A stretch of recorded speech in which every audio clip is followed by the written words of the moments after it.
Welcome to Wealth Wisdom. If you have ambitions to achieve financial success, please leave yes in the comment, and we are here to help you obtain insight and build wealth. The book we are going to share today is The Fund by Rob Copeland. Discover the forces influencing the world's leading hedge fund. Want to know how global financial titans amass wealth and power? Hint, it's not always through smarts and hard work. This sharing is more than just a story of economic strategy and market conquests. It's a rare look at the unseen personal issues and sacrifices that lie at the heart of the world's largest hedge fund, Bridgewater Associates. We'll examine how personal values and company culture impact not only financial success, but the core professional groups involved in Bridgewater's operations. Whether you're an entrepreneur, a seasoned leader, or simply curious about wealth management, this sharing offers vital insights into work ethics and leadership.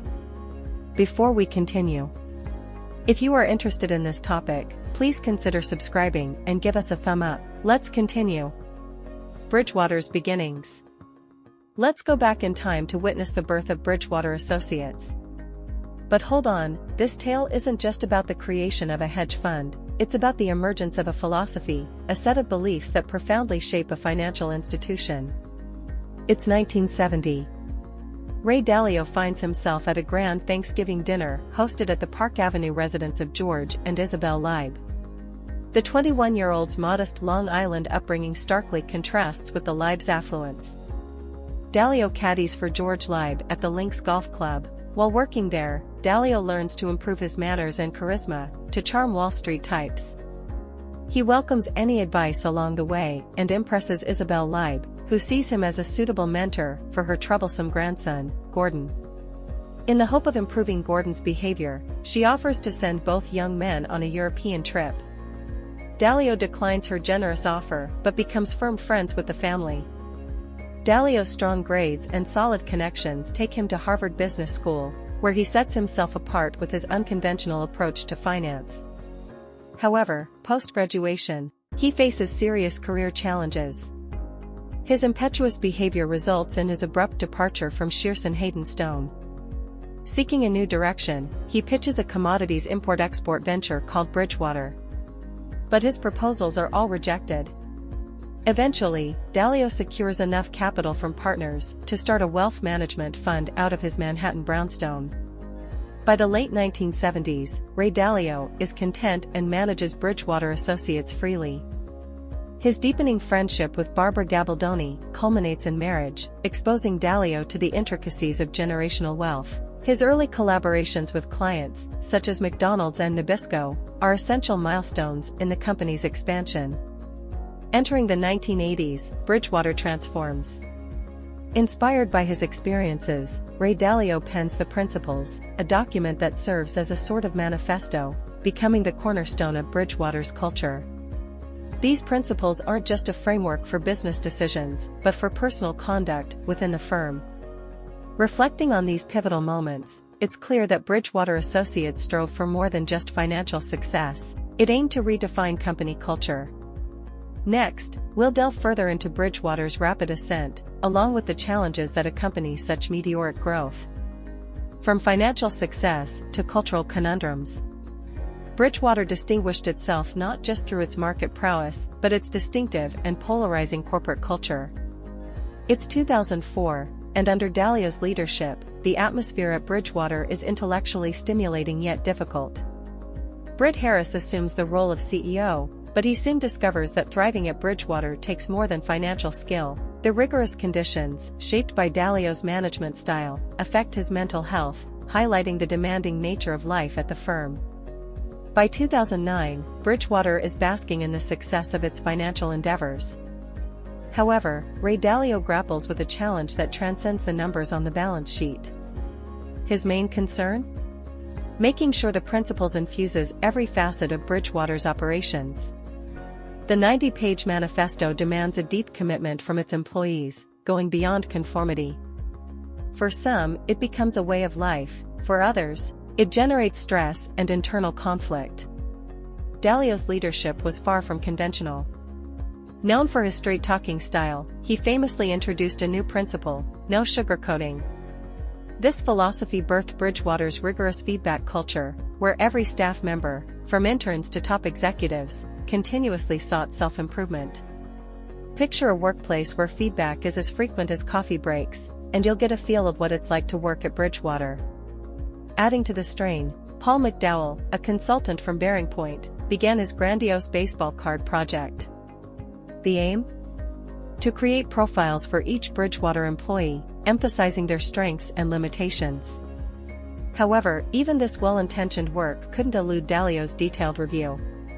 Multiple changes were made in the never-ending quest for perfection. In a striking display of Bridgewater's radical transparency, co-CEO Eileen Murray found herself at the center of a 9-month investigation, famously dubbed Eileen Lies. The lengthy inquiry resulted in professional shame and her demotion, after she was accused of hiding a romantic relationship and misrepresenting her involvement in an email. This case, one of several internal trials, demonstrates Bridgewater's die-hard commitment to the principles. Leadership dynamics at Bridgewater. Leadership at Bridgewater goes beyond the traditional hierarchy. It's a non-stop saga of ambition, conflict, and vision. Let's explore how these factors shaped the firm's direction. In 2010, Jim Comey joins Bridgewater. His experience as a federal prosecutor and deputy attorney general clashes with the firm's values and Ray Dalio's leadership style. While Comey brings his legal expertise to internal matters, he struggles with the complex mix of reactions and intense surveillance pervading the firm. How could a legal whiz adjust to such a demanding and cautious environment? This question troubles Comey throughout his time at the company. Privacy is a rare commodity at Bridgewater. Former FBI officers oversee the firm's rigorous monitoring of every staff member's behavior, but what does this mean for personal freedom and expression? It creates a cautious climate in which each exchange is painstakingly analyzed. The whole system contradicts the firm's founding principles of transparency and honesty. Then there's Ray Dalio himself. His intense focus on minor details, such as bathroom cleanliness or whiteboard functionality, raises questions. Is this meticulous attention a testament to strong leadership, or does it serve as a distraction from bigger issues? Greg Jensen has ambitions to follow in Dalio's footsteps. His leadership style is theatrical, with lavish parties and personally funded bonuses. However, Jensen's aspirations often clash with Dalio's dominant presence and operational focus. This highlights the difficulties and disappointments inherent in the higher levels of management. Despite leadership squabbles, Dalio has lofty goals for the book of the future.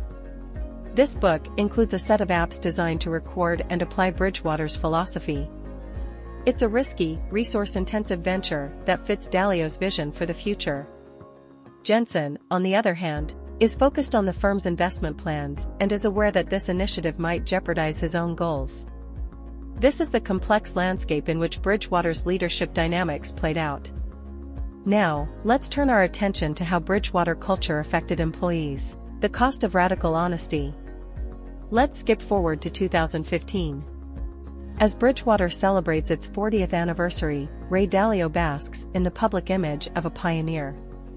His portrayal is one of a leader who combines financial brilliance with a progressive approach to corporate culture. But is this really the case? Dalio's fascination with autocratic leaders like Lee Kuan Yew and Vladimir Putin greatly influences his management style. His reverence for these figures leads to the creation of new internal committees, such as the Politburo, entrusted with upholding the principles. This shift ushers in a more authoritarian culture within Bridgewater, marked by increased surveillance and control. Imagine the ripple effect on the firm's dynamics as these changes unfold. Once viewed as Ray Dalio's potential successor, Greg Jensen sees his influence wane. Frustration mounts as he grapples with Dalio's inability to accept criticism. Jensen's recorded critique of Dalio further reshapes their relationship and the inner workings of Bridgewater. Let's not forget about recruit Joe Sweet. His story sheds light on the toll of the firm's intense atmosphere. At first, he's intrigued by the idea of radical honesty, but he's quickly overwhelmed by the constant feedback and rating system. The experience destroys his mental health, leading to a near-tragic outcome. This raises important questions about the balance between corporate culture and employee well-being. The impact of Dalio's autocratic style on employees like Sweet unveil the inner workings of Bridgewater and its effects on its workforce. It's a stark reminder to prioritize our humanity as we pursue professional success. Busting the Bridgewater myth. In 2016, something big was stirring at Bridgewater Associates. When Ray Dalio announced major renovations, it sent waves of excitement and nervousness through the company. Bridgewater had become something of a survival game, with everyone trying to adapt. In the thick of these changes, co-CEO John Rubinstein made a move that echoed through the halls. He didn't just speak up, he directly challenged Dalio and the principles. Picture Rubinstein, standing firm, arguing that the rules meant to foster openness and honesty were having the opposite effect. Instead of encouraging frankness and individuality, he believed they were creating an atmosphere of fear and pushing people towards conformity. This was a bold stance, questioning the very foundations upon which Bridgewater was built. His critique ultimately led to his departure. However, Rubinstein's question lingered in the air: was Bridgewater as open and empowering as it claimed to be? Now, there was a secretive circle of trust, an exclusive group of loyal employees who were keepers of the company's deepest trading secrets. Picture this: a select few, bound by lifetime contracts, promising never to work for another trading firm. What did they get in return? Unprecedented access to Ray Dalio's investment insights. Meanwhile, outside the walls, the finance world was buzzing with curiosity. Experts were trying to decode the secret behind the firm's trading strategies. Big industry names, like Bill Ackman, were left scratching their heads. But here's the twist: contrary to popular belief, Bridgewater's success was not due to some high-tech AI magic. Instead, the secret sauce was Ray Dalio's own simple, rule-based decision-making. This revelation flipped the script on Bridgewater's investment prowess. Ray Dalio's reluctance to adopt new technologies and ideas led to tension among staff, revealing a crucial dilemma: could the firm stay out in front while struggling to evolve in a rapidly changing industry? Reflections on legacy and future. In 2020, Ray Dalio was struck by a personal tragedy: the death of his son. This heartbreaking loss led him to rethink his beliefs, particularly the idea that pain, followed by reflection, is a catalyst for growth. Meanwhile, Bridgewater was navigating its own rough waters. The firm's modest performance was under intense media scrutiny. Faced with these challenges, Dalio chose a direct approach. He openly criticized a Wall Street Journal article, a move that underscored concern for his and Bridgewater's public image. The COVID-19 pandemic, initially underestimated by Dalio, led to more financial difficulties. But despite a minor drop in assets, Bridgewater kept its standing as the world's leading hedge fund. The firm also softened its radical transparency policy, and Dalio shifted his focus to events outside company operations. This period saw significant changes at the top. Co-CEO David McCormick resigned to enter the political arena, paving the way for near-bar DEA to take over as CEO.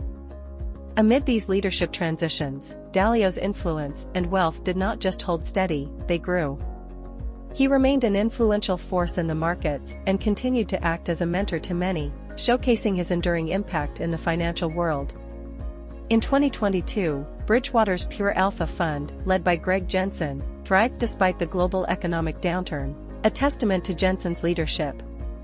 In this latter part of Dalio's journey, we see a man steering through personal loss, global upheavals, and a constantly evolving economic landscape. Mirroring its founder's path, Bridgewater underwent cultural and physical transformations, most notably the sale of its headquarters. Bridgewater's story isn't just about money, it's about personal strength, the ability to change, and a tireless pursuit of a legacy. What lies ahead for Bridgewater is unknown, but this chapter in its history offers a remarkable study of navigating life's complicated challenges with tenacity and drive. Ray Dalio's rise from humble beginnings to banking billionaire is not your typical success story. Under his leadership, Bridgewater grew into a financial giant, managing a staggering $125 billion. However, Dalio's wealth is just one part of his complex legacy. Why? Because his leadership style has raised many eyebrows. He is viewed as a domineering figure, creating a culture of intense scrutiny and criticism under the guise of radical transparency. Within Bridgewater, an intense peer review system fostered a workplace filled with distrust, where aggressors and informants often gained favor. Despite average portfolio gains, the fund continues to draw investors, owing in large part to its solid reputation. However, the question remains, is Ray Dalio's success really down to his skills and strategies, or is it the result of a toxic work culture fueled by cravings for control, paranoia, and hubris? That's for you to decide. That's the end of today's sharing. If you like our content, please give us a thumb up and share it with your friends. See you next time.